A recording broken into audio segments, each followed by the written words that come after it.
Mortal Kombat has always been, and always will be. For millennia, the forces of good and evil have been locked in eternal battle over the control of Earthrealm. Some seek to use the tournament to destroy all that is good.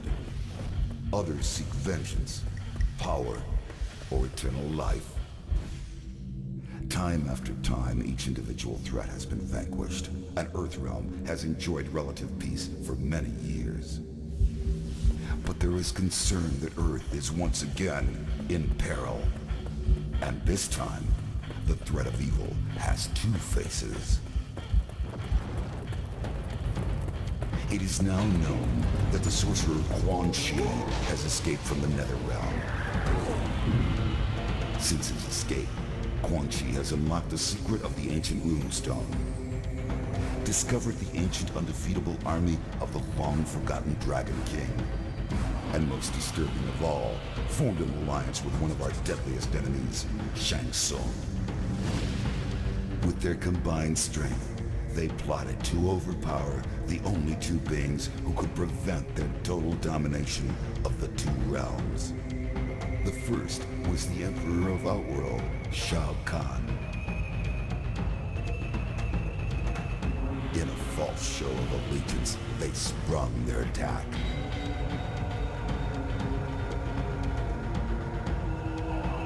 They then traveled to Earthrealm by way of a mystical portal known only to sorcerers and deities.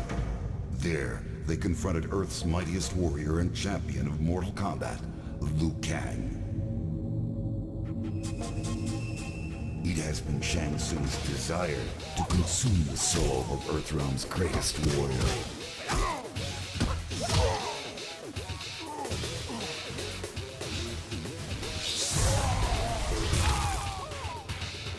With Quan Chi's assistance, he achieved this goal.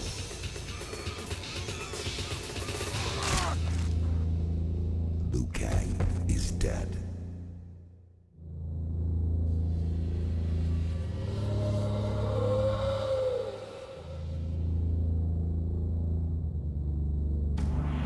They have since returned to Outworld and are using the souls of conquered warriors to resurrect the Dragon King's undefeatable army. Should they succeed, they will have the means to conquer Outworld and eventually Earthrealm. They will be unstoppable.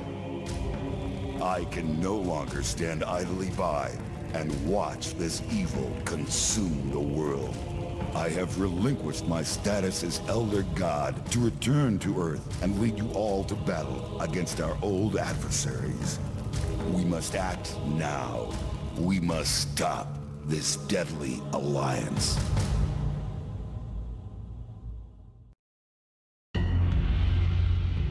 Having been enslaved through sorcery to guard the molten incubation chamber, Blaze was finally freed once the dragon egg had hatched. He then resumed the quest he had undertaken before being subdued by his captors.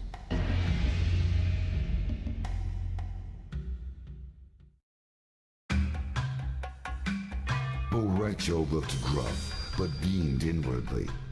With their victory over the deadly alliance complete, he and Kung Lao had liberated Outworld from its latest threat. Despite the years that had passed since training his last student, his skills had proven useful once more. He was elated, but it would be inappropriate to express such emotions in front of his newest apprentice. Kung Lao invited his master to return with him to Earthrealm to teach more warriors at the Wuxi Academy. The success of his apprentice gave him renewed confidence in his training skills and, for the first time, a clear purpose in life. Rai Cho offered only token resistance. He accepted the offer because the defenders of Earthrealm could certainly use his help, but more importantly, because Earthrealm's rice wine put Outworld's liquor to shame.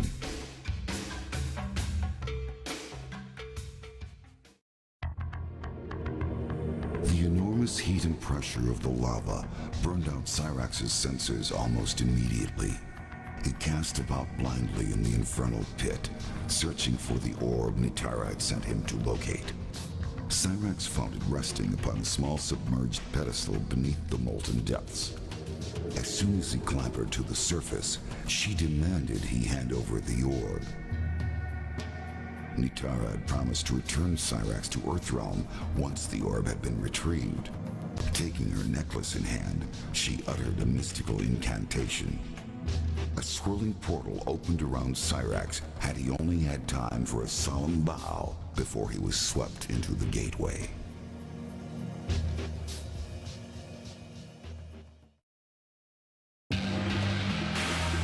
Sent by the sorcerer Shang Tsung, the two Oni known as Drahmin and Mokap confronted Quan Chi, enraged that he had tried to leave them stranded in the bowels of the Netherrealm. In the battle that ensued, Drahmin leapt at Quan Chi, and both combatants stumbled into the inner sanctum chamber. Moments later, Drahmin emerged from the chamber, altered from his previous form.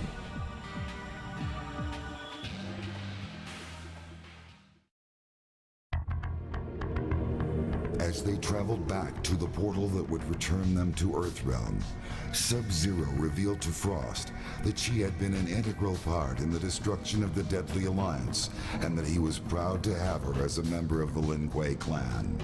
But unknown to Sub-Zero, Frost's true intention for joining the Lin Kuei was to become Grandmaster herself.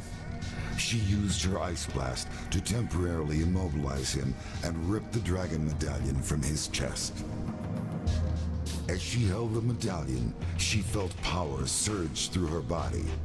Lacking the strength and discipline required to control the medallion's immense power, she was consumed by her own freezing ability.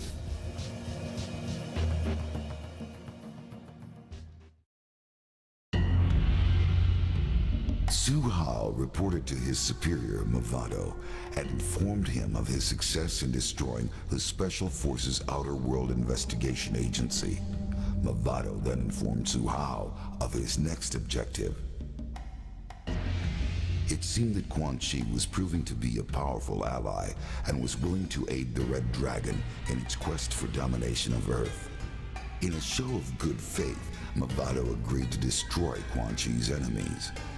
The sorcerer suspected betrayal from Shang Tsung. There was evidence that Shang Tsung had allied with the two Oni, known as Mokap and Drahmin. Hsu Hao's new orders were to eliminate the sorcerer Shang Tsung before the Oni eliminated Quan Chi.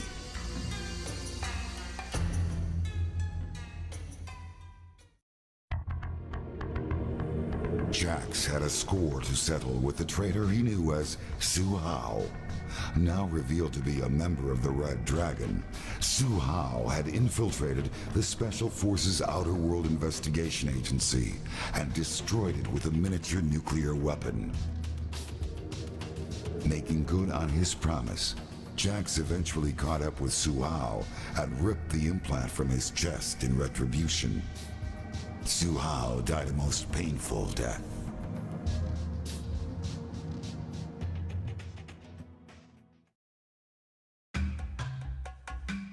Upset by the way his adventures had been portrayed in the past, Johnny Cage found a loophole in his contract and left MCM Studios during the production of Mortal Kombat: The Death of Johnny Cage. He then used his own money to fund the production of his next movie, which is rumored to be the true story of his latest adventures in Outworld. Mortal Kombat: Deadly Alliance broke all records in its first weekend in theaters and made Johnny Cage extremely wealthy. The movie told the true story of how Johnny Cage single-handedly saved the world from the threat of Quan Chi and Shang Tsung's Deadly Alliance.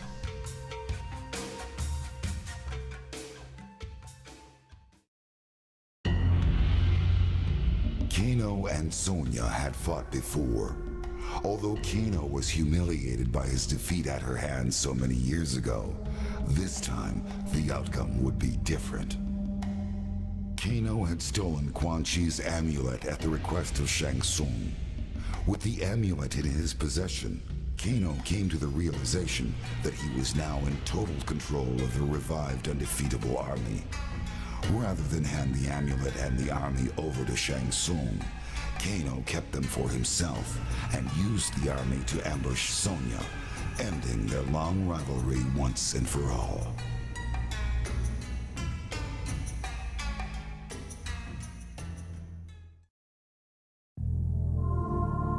Kenshi had finally caught up with Shang Tsung in Outworld. Years ago, Kenshi had been manipulated into releasing the souls of his warrior ancestors. Shang Tsung had consumed those souls and left Kenshi to die in the tomb. The ordeal left Kenshi blinded, but the sword of his ancestors led him out of the depths. To redeem himself, Kenshi had vowed to free his ancestors from their captor. He cut Shang Tsung down with his ancestral sword, and a blast of souls was instantly released. The spirits of the warrior kings re-entered the sword as Kenshi held it above his head. His duty fulfilled, he could now return to Earthrealm.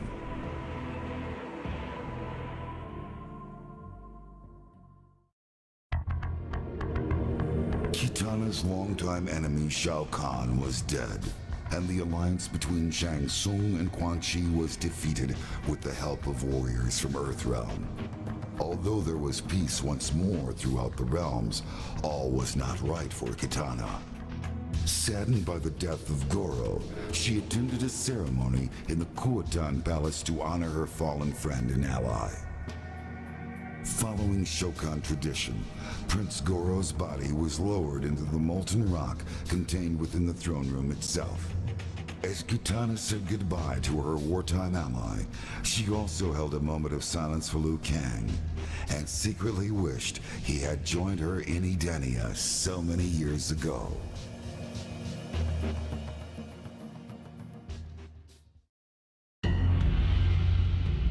Rage fueled Kung Lao's thirst for revenge.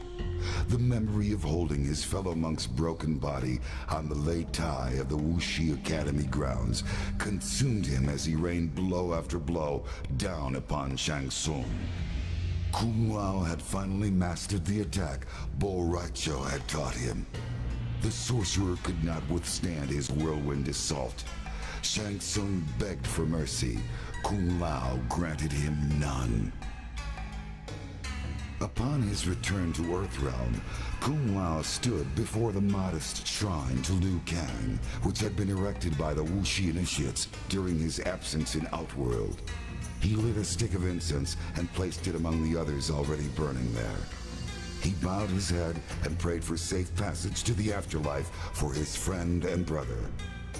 With Shang Tsung's death, Liu Kang's spirit could rest peacefully. Earthrealm was safe once more, but at a terrible cost. The work of the White Lotus Society had become more important than ever.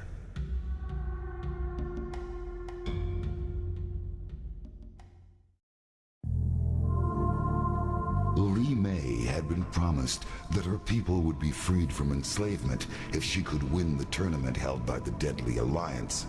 Now that she had emerged victorious, the true purpose behind the tournament was finally revealed to her. Her soul would be the last one Shang Tsung needed to completely revive the Dragon King's lost army.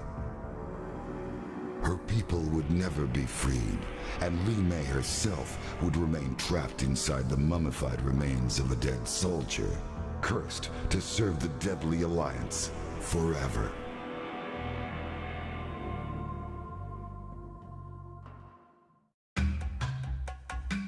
For many years, Mavado's Red Dragon clan had been secretly engineering the destruction of their rivals, the Black Dragon. Through careful manipulation, Mavado had used the Special Forces to unwittingly aid them in this task. In return for eliminating Kenshi for the Deadly Alliance, Mavado was finally granted his battle with the last known member of the Black Dragon, Kano. After a long, brutal fight, Mavado emerged victorious, and all traces of the Black Dragon had been erased. Impressed with the fighting skill and discipline of Mavado, as well as other members of his clan, Quan Chi realized the potential the Red Dragon held for staging the eventual invasion of Earthrealm. In return for their continued assistance, he offered crucial information about a new threat to Mavado's Red Dragon clan, the Lin Kuei.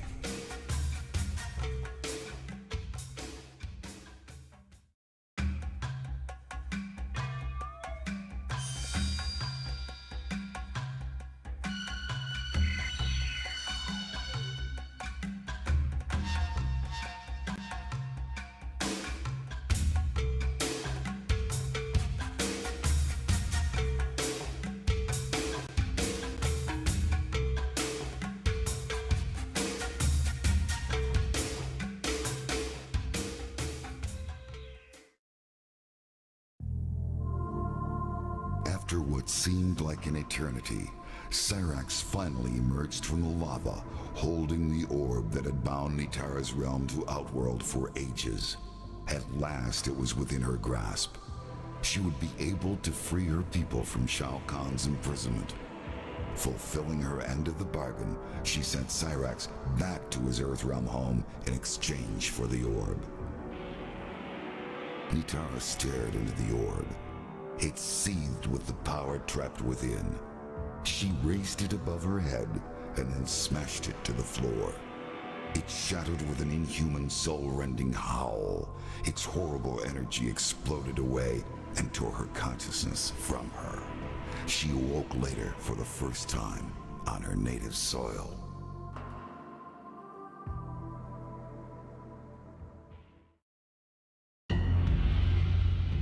The Deadly Alliance was successful in reviving the mummified remains of the Dragon King's undefeatable army. It would appear that nothing could stand in the way of Shang Tsung and Quan Chi as they began their domination of the realms. Unfortunately for Shang Tsung, however, Quan Chi had no further need for the partnership. Once Shang Tsung had finally revived the last of the mummified warriors, Quan Chi closed the portal to the heavens and effectively shut off Shang Tsung's endless supply of souls. Quan Chi then instructed Kano to assassinate Shang Tsung in a surprise weapon attack. With their captor cut wide open, the thousands of souls Shang Tsung had consumed in the past spewed forth and swirled around the room.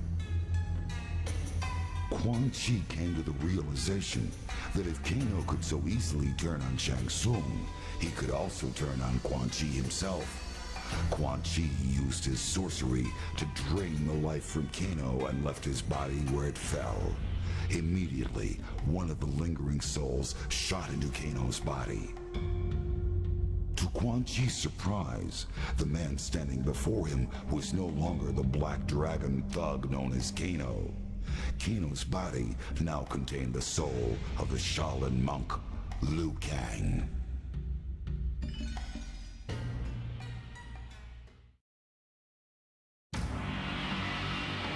Once again, the threat to Earthrealm has been vanquished. The Deadly Alliance is no more. What dangers lie in the future I can no longer foresee.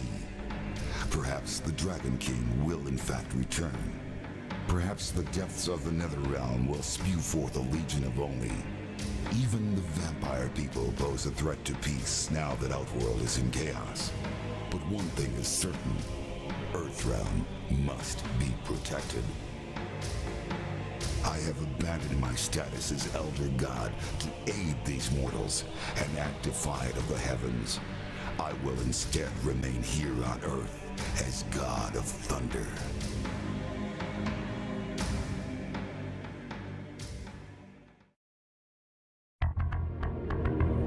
Despite the strong sulfurous stench that filled the chamber, Reptile could smell that Nitara and Cyrax had been there recently. There was no sign of them now, except for some scattered glass shards and a residual trace of strong magical energies. His revenge would have to wait. Suddenly, an expectant hush filled the chamber as energy cascaded around what appeared to be a dragon embryo. The tiny dragon stretched and the egg cracked. A beam of energy ripped out from inside and lanced into Reptile. His world was filled with a roaring power as his squamous body was twisted and transformed. The ancient prophecy had been fulfilled. The Dragon King had returned.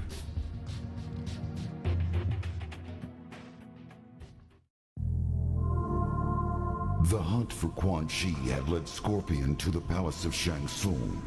Scorpion entered the palace through a hidden passage. As he made his way through the lower levels, he was discovered by the two Oni he had previously encountered while in the Netherrealm. Shang Tsung had secretly allied with Moloch and Drahmin as a backup defense against Quan Chi. The two Oni had been hidden in an underground chamber and were periodically fed mortals to keep them satisfied. Scorpion fought well, but was overpowered by Moloch and Drahmin. Although they could not consume the ninja specter, they devised another means for eliminating their foe that would satisfy their cruel nature. The Oni brought Scorpion before the portal to the heavens that Shang Tsung had tapped as a source of limitless souls. They hurled him into the Solnado, and his hellspawn body was ripped apart by the purity of that realm.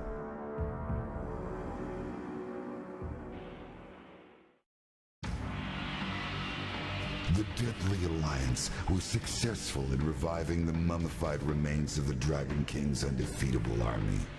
Shang Tsung, however, began to realize that his relevance in the partnership had evaporated once his talents for soul transplantation were no longer needed.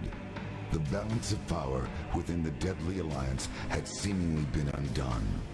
Fearing betrayal, he secretly instructed Kano to steal Quan Chi's amulet in an attempt to gain control of the army.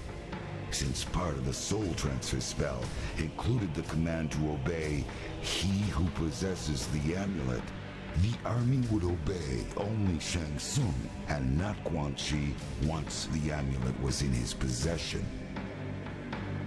Amulet in hand, Shang Tsung revealed his betrayal to Quan Chi and commanded the army to destroy the sorcerer. Shang Tsung would succeed where others had failed. He would conquer the realms. He would conquer Earth.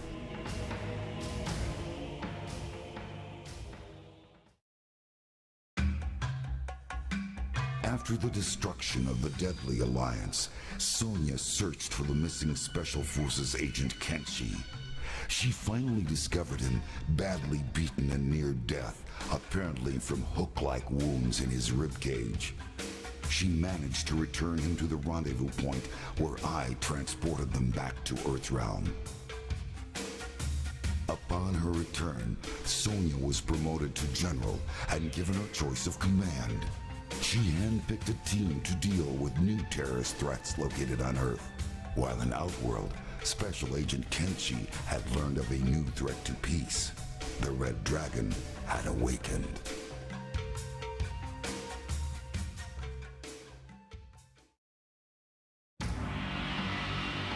After defeating the Deadly Alliance, Sub-Zero returned to the new temple of the Lin Kuei with the severely injured ninja, Frost. A short time later, I visited the temple to commend him for his victory in Outworld and to express my gratitude for all his assistance. With Sub-Zero now the Grand Master of the Lin Kuei, Earthrealm will be well protected.